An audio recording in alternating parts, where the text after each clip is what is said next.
Ayan, so ito yung nasa harapan po ninyo ay ito yung bagong banyo, no? So hindi pa din po ito bukas sa publiko sa mga nagtatanong. Kaya abang na lang po tayo kung kailan po talaga ito mabubuksan para po sa ating lahat. Ayan, so Dolomite Sun at ang panahon ay malabo. Oh, malabo talaga.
At dito tayo ngayon sa may pinaka-entrance ng Dolomite Sun.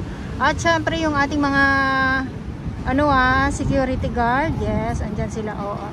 Yung mga yung ating mga mamamasyal dito sa loob. Ayan. So ito yung entrance at doon naman po yung exit naman po.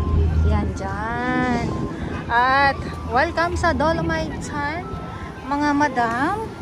At talaga naman yung ating mga halaman, yung ating mga nyog, nagagandahan dahil ay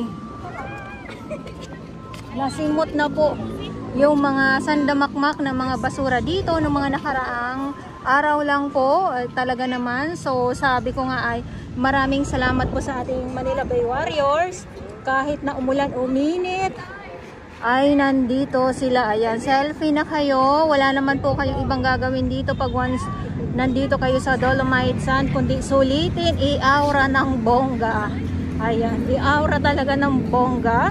At pag ganito na tarikang araw, no, sa ating ibang mga kababayan, huwag kayo pumasya, lalong-lalo na sa medyo may mga edad na po. At yung hindi sanay sa init, huwag ganitong oras. O i-aura. I-aura, ayan. Nahilo tuloy si madam. Ayan. O diba, kailangan i-aura talaga.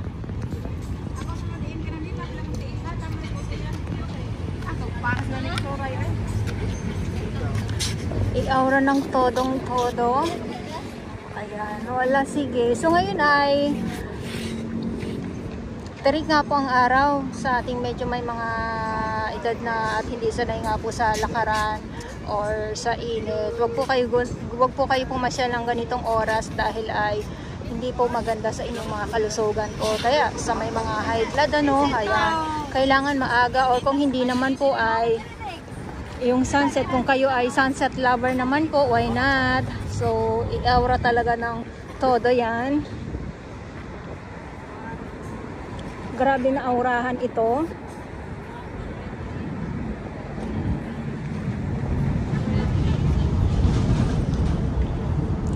Si kuya talagang tinotodo niya talaga, o di ba?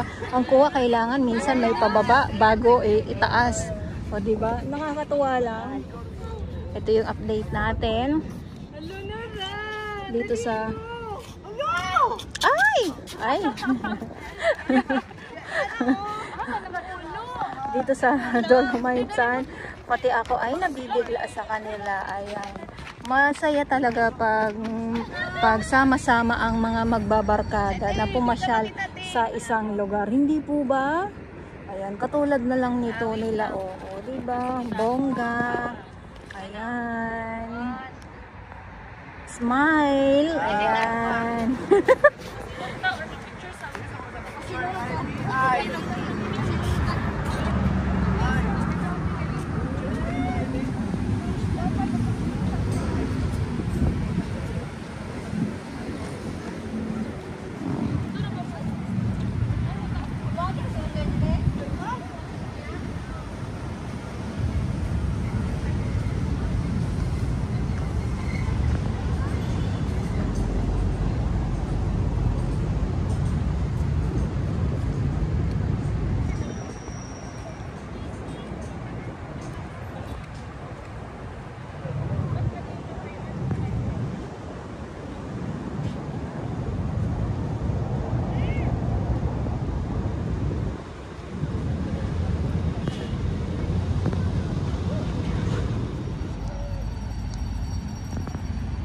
Yes, good afternoon. Ayan, so tuloy lang po ang update natin ngayon dito sa Manila Bay, Dolomites Sand.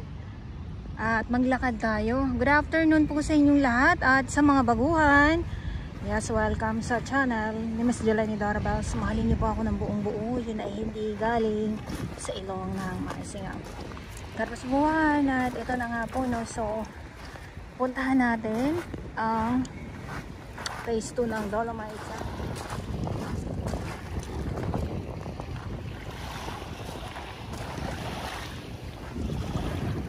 Ito yung ating dagat.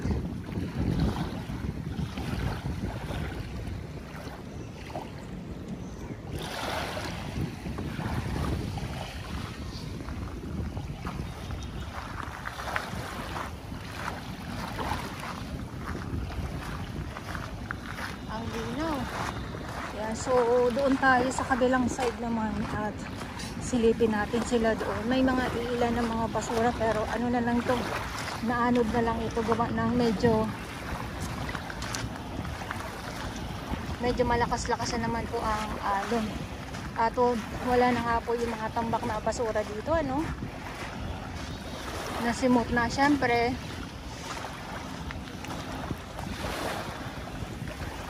Maraming salamat pa din po sa ating Manila Bay Warriors na walang sawang maglinis, umulan, uminit, bumagyo.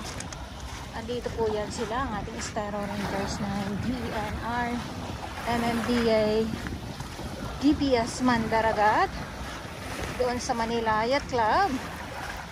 At syempre yung ating mga security guard naman po at mga kapulisan. Grabe, sobrang ano,